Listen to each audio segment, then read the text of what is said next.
Everyone, સ્વાગત છે તમારું અર્ચનાની વાનગીમાં। તો હવે ચોમાસાની શરૂઆત થઈ ગઈ છે, થોડો વરસાદ પણ આવવા લાગ્યો છે। તો વરસાદમાં થોડી એવી ઠંડક થતી હોય છે, એટલે આપણને ગરમા ગરમ પકોડા ભજીયા એવું ખાવાની ઈચ્છા થતી હોય છે। તો આજે હું અહીંયા મરચાના રીંગ ભજીયા બનાવીશ। અને હા, આ જે રીંગ ભજીયા છે એ જ્યારે પણ તમને ખાવાની ઈચ્છા થાય તો ઝટપટ બની અને તૈયાર થઈ જાય છે। જો તમને મારો આ વિડીયો પસંદ આવે તો સ્કીપ કર્યા વગર એન્ડ સુધી જોતા રહેજો અને મારી ચેનલને સબસ્ક્રાઈબ કરવાનું ભૂલતા નહીં। મરચાના રીંગ ભજીયા બનાવવા માટે મેં અહીંયા મરચાં લઈ લીધા છે અને મેં 100 ગ્રામથી થોડા વધારે મરચાં લીધા છે। આ મરચાં છે એકદમ મોળા આવતા હોય છે। તમે વિચારશો કે મરચાના ભજીયા તીખા લાગશે, પરંતુ ના, એ મરચાં ખૂબ જ એવા મોળા આવે છે। હું આ મરચાના ભજીયા માનવ માહિર માટે જ બનાવું છું, એમને ખૂબ જ એવા ભાવે છે। તો તમારે જે રીતે ભજીયા બનાવવા હોય એ રીતે તમે મરચાં લઈ શકો છો। તો હું 2 વ્યક્તિ માટે બનાવું છું એટલે મેં થોડા જ મરચાંનો ઉપયોગ કર્યો છે। તો આ રીતે જે મરચાં છે એને સરસ એવા ધોઈ અને આ રીતે રીંગની જેમ આપણે કટ કરી દેવાના। આપણે રીંગ ભજીયા બનાવીએ છીએ એટલે આ રીતે રીંગની જેમ જ આપણે એને કટ કરવાના। અને રીંગ છે એકદમ પતલી એવી કટ નથી કરવાની, થોડી એવી જાડી રહે એ રીતે જ આપણે કટ કરવાની। તો આ રીતે ધીરે ધીરે કરી બધા જ મરચાંની મેં અહીંયા રીંગ કરી અને રેડી કરી દીધી છે। તો આ જે મરચાંમાં બિયાનો ભાગ છે એ હું દૂર કરી દઈશ। તો આ બધામાં વચ્ચે જે બિયાનો ભાગ છે એ આપણે ધીરે ધીરે કરી દૂર કરી દઈશું। જો તમારે દૂર ન કરવો હોય તો તમે સ્કીપ પણ કરી શકો છો। મેં અહીંયા બધા જ મરચાંમાંથી બિયાનો ભાગ દૂર કરી દઈશ। તો આ રીતે આપણે બધા જ જે બિયા છે એ દૂર કરી અને આ રીતે એક મોટા બાઉલમાં લઈ લઈશું।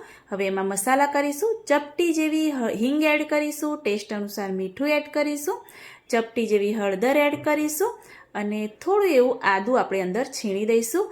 આદું છીણવાથી ખૂબ જ એવા ટેસ્ટી આ ભજીયા બને છે। અને અડધા લીંબુનો રસ આપણે અંદર એડ કરી દેવાનો।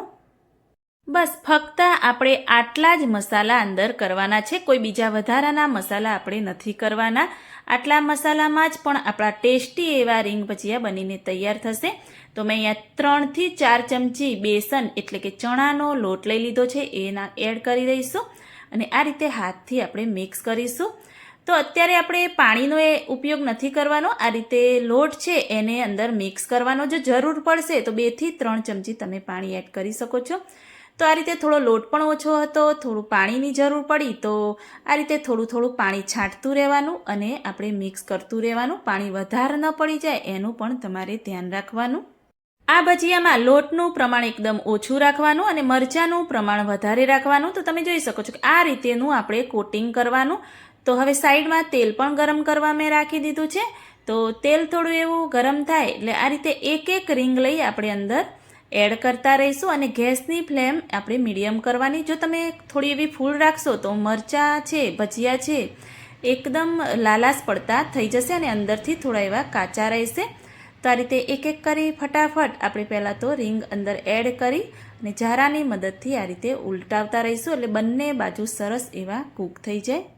થોડા એવા આછા ગોલ્ડન બ્રાઉન જેવો કલર થાય ત્યાં સુધી આપણે તળતા રહેવાનું। ઉપરથી એકદમ ક્રિસ્પી એવા બનીને તૈયાર થાય છે। તો આ રીતે તમે જોઈ શકો છો કે સરસ એવા તળાઈ ગયા છે। તો ઝારાની મદદથી બહાર લઈ લઈશું અને બીજા જે બનાવેલા છે એ બધા જ આપણે તળી અને રેડી કરી દઈશું। જો તમે આ ભજીયા ગરમા ગરમ ખાશો તો એકદમ ક્રિસ્પી ક્રન્ચી લાગશે અને થોડી વાર પછી ખાશો તો એકદમ સોફ્ટ બની જશે। તો બધા જ ભજીયા બનાવી આપણે આ રીતે સર્વિંગ પ્લેટમાં લઈ લઈશું। તો સરસ એવા ટેસ્ટી ભજીયા બનાવીને મેં રેડી કરી દીધા છે। જોઈને ખાવાનું મન થાય એવા આપણા ભજીયા બન્યા છે। મેં અહીંયા ટોમેટો સોસ લઈ લીધો છે, તમે ડુંગળી સાથે પણ ખાઈ શકો છો। ખૂબ જ એવા ટેસ્ટી લાગે છે અને એકલા પણ ખૂબ જ એવા ટેસ્ટી લાગે છે। તો હું જ્યારે પણ બનાવતી હતી ત્યારે માનવ માહી રાહ જોઈને જ બેઠા હતા ક્યારે બની જાય અને ક્યારે ખાઈએ। તો બંને જણા મારા આ બધા જ મરચાંના ભજીયા ખાઈને છપાછપ કરી ગયા, મારા તો ભાગમાં જ ન આવ્યા।